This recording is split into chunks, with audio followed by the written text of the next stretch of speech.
São Paulo apagou sistematicamente seus territórios negros. A memória oficial da cidade privilegiou bandeirantes, elites, arquitetura colonial e industrialização europeia. A Cidade Branca foi registrada em monumentos. A Cidade Negra sobreviveu em memória, rito e resistência. No pós-abolição, São Paulo reorganiza seus espaços urbanos, apagando da narrativa oficial os territórios negros.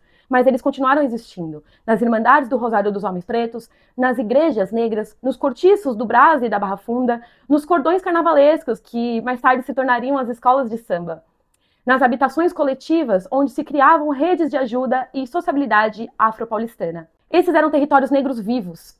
E é nesse cenário que o candomblé em São Paulo começa a se formar, não como continuidade colonial, mas como reconstrução urbana moderna. O candomblé paulista, como fenômeno sociologicamente expressivo, consolida-se principalmente a partir da década de 60. Antes disso, predominavam o kardecismo, a umbanda e o catolicismo popular. O candomblé praticamente inexistia institucionalmente antes dos anos 50. Historicamente, no Brasil, houve o movimento candomblé-umbanda. Em São Paulo aconteceu o movimento inverso, umbanda-candomblé.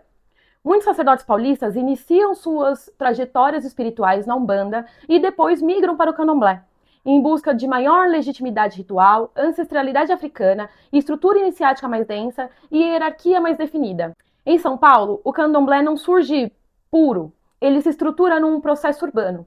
Diferente da Bahia, onde o Candomblé foi analisado como religião étnica de preservação cultural negra, em São Paulo, ele já nasce disputando espaço no mercado religioso com outras religiões, que já existiam muito forte na metrópole, como o espiritismo kardecista, igrejas pentecostais e a Umbanda. Nessa etapa, começamos a entender como surgem as teias de axé na capital. São Paulo não cria tradição do nada, ela reconecta linhagens. Sacerdotes viajam à Bahia, buscam confirmação ritual, estabelecem vínculos com casas tradicionais, como a Casa Branca, o Gantuá e outras casas de matriz do Nordeste. A autoridade religiosa se constrói por redes de descendência simbólica. Muitas casas e lideranças importantes estruturaram as primeiras gerações urbanas a partir de algumas ondas. Primeiro com as casas de Angola e até chegar na consolidação das casas Queto, criando pontos para a reafricanização ritual nas décadas de 60 e 70. E tudo isso acontece sob uma forte repressão. Nas décadas de 30 e 40, terreiros eram invadidos, objetos apreendidos, membros presos e as práticas religiosas iam parar nas páginas policiais.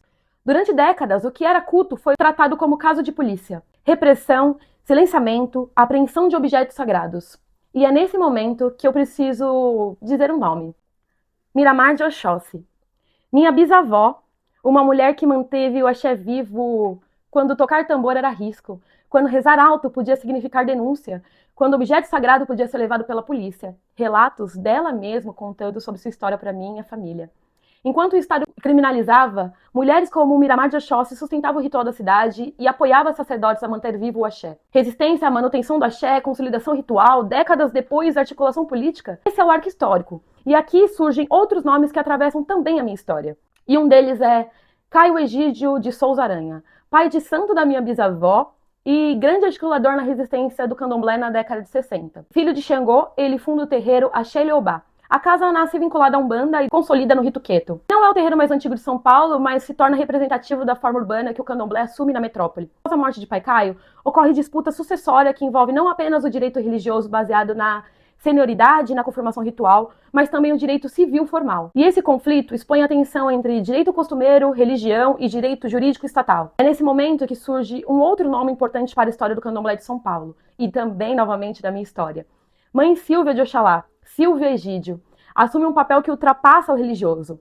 Ela se torna liderança religiosa, liderança cultural e liderança política. Com muita dificuldade, assume a dirigência do Axé Leobá, com o apoio de outros sacerdotes da capital e da Bahia, e também, sim, da minha bisavó Miramar de Oxóssi. Em 1987, diante de riscos jurídicos sobre o imóvel e disputas internas, ela inicia o pedido de tombamento do Axé Leobá. O tombamento não foi apenas um gesto cultural, foi estratégia de sobrevivência. O Condefá não sabia exatamente o que estava sendo tombado. O prédio, o culto, as árvores sagradas, os assentamentos, os objetos, a própria dinâmica ritual.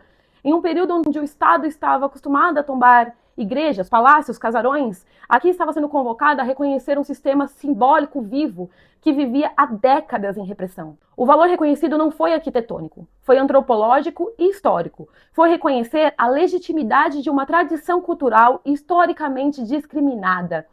palavras do próprio processo da Condefat. O tombamento do Axé Leobá rompe com os critérios clássicos de antiguidade e pureza.